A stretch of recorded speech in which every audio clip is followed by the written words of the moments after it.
Good morning, America. Thanks for joining us here on the Andy Kirkendall Show, where Andy interviews actors, writers, filmmakers, athletes, musicians, songwriters, and more, and asks them, what do you do and why do you do it? So sit back, grab a cup of coffee, and enjoy the show.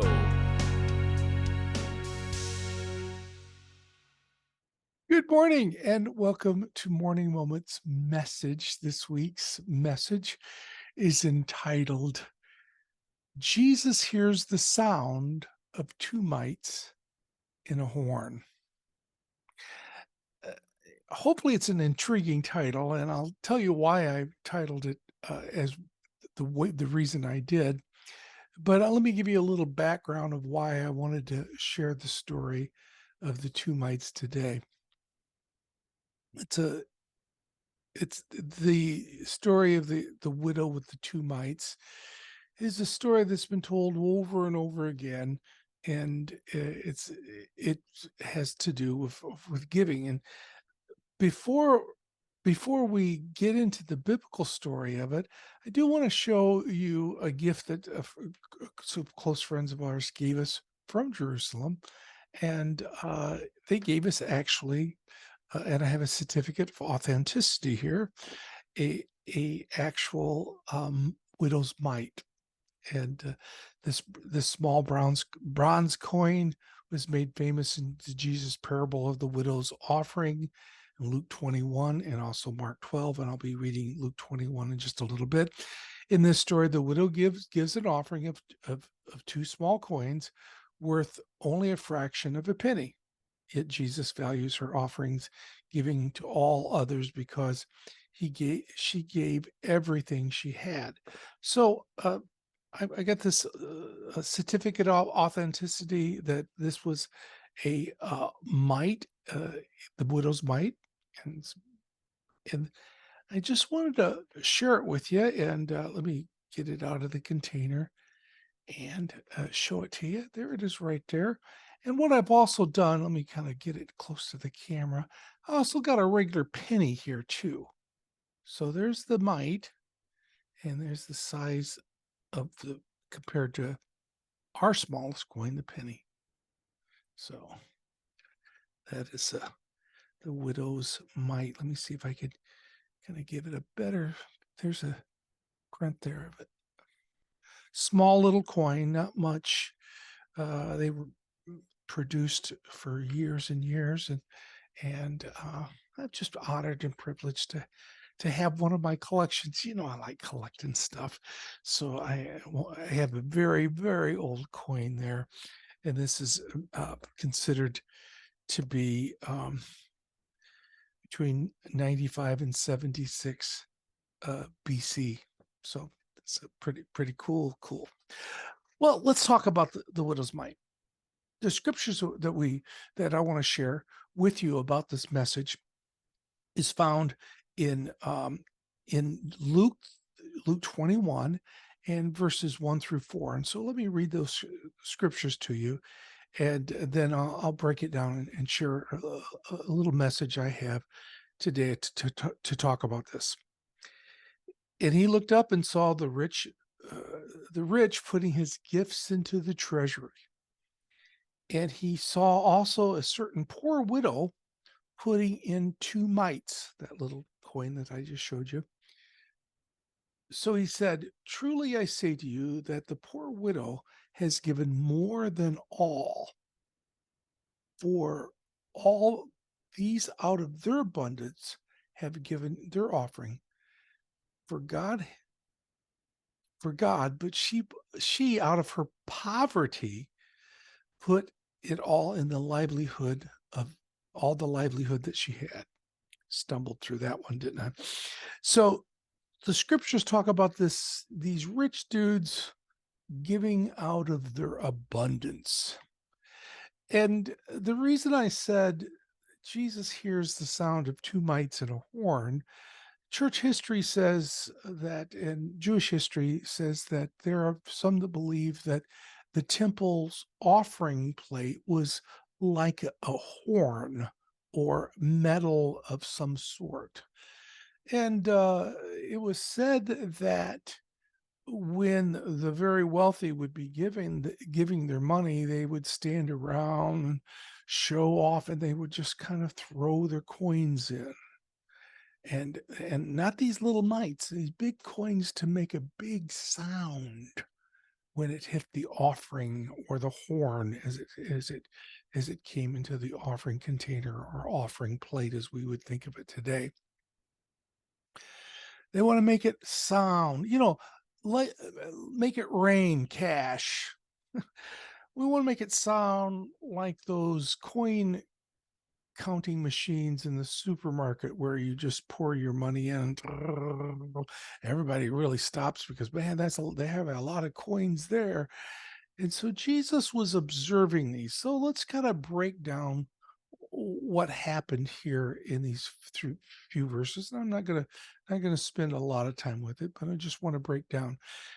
So where Jesus sat, over against the treasury, and he was just observing. First of all, he was sitting watching. And I said he heard two mites in a horn, and I'm sure he heard that too. But the sound of those coins coming down, everybody could hear that. But here's the little widow lady that dropped those two little mites. And he saw that, but I'm sure is I'm sure they made a little bit of noise, ding ding, when they hit the offering plate or the offering horn. Jesus observed that. He was watching what people were giving. He was watching what was going on. I'm an observer of behavior. Part of that's because I've been a psych nurse for all these years, and I just love watching people. Have you ever just sit in a mall and just people watch? And my wife says, I'll go shopping, and she likes watching people too. And I'll say, I'm just gonna sit here and just watch people. I just love watching what people do. Jesus was like that. Jesus says, let's just check out what what folks are doing when they give. He saw the motives of their giving. He behold how the people cast money into the treasury. He he knows when we give grudgingly, and he knows when we give gratefully. Let's do the math. I want to figure out right to the cent how much is 10%. Okay, let's do the math. Now, sometimes our finances get rough, and we have to count our pennies, and we wonder, I want to make sure I give to God, my tithe. I believe in giving tithe, and so I want to make sure I'm not cutting God short, or cutting my God, not cutting God short, cutting me short from giving what I'm supposed to be giving. But when we start giving grudgingly and counting everything, it says something about our heart, because giving is a part of our worship. We worship God also in our giving, not just our singing songs on a Sunday morning, but how we give, and with a grateful heart. So Jesus was watching these individuals. Many, like I said, the many that were rich cast so much, and there came this little widow, this poor widow. It doesn't say he's widow little, but we just assume she's a little person. But she threw in two mites. He saw that the wealthy were given, and how much the wealthy was given. Let it rain, lots of sound. And Jesus said, he they're giving out of the abundance, she's giving out of her need. It says a lot about our heart. If you want to know where somebody's heart is, check their checkbook out. Find out where the money's going. From wherever your treasures, you build your treasures. That's where your heart is. So percentages wise, this little widow or this widow lady gave from her need because she knew she should be given. And our Savior looked at that and said, it's a heart issue, not just a money issue. A lot of teaching giving about money and offering. There's a lot of scriptures about offering. Scriptures are a lot about finances. Jesus makes it a heart issue more than the amount issue. Now, I I think we should give abundantly, view generosity. As we give, God will give back to us, pressed down, shaken together, running over. But where's our heart when we give?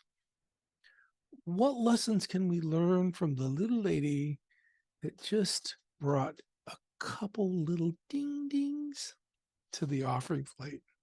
Jesus says it's her heart. Oh God, let my heart be pure. And when I give, may it not just be the thoughts of giving my money, but am I giving my time, my effort, my talents? And if I'm giving to the Lord what's left and no energy left, no time left for the Lord, it has something to do with our heart. And that we're giving to God because of obligation, not because of our love for Him. Oh, let me have that heart of the widow that says, I'm going to take this little mite, and it might be all that I have, but all I have, I give to you. I hope this message has been an encouragement to you about our heart of giving. Please pass this on. Continue to coming back, not only for my interviews, but coming back for my morning moment messages on Friday. And keep me in your prayers, folks, because after all, I need your prayers and you need the practice. Thank you for joining me today. Keep coming back. Pass this on. May God richly bless you.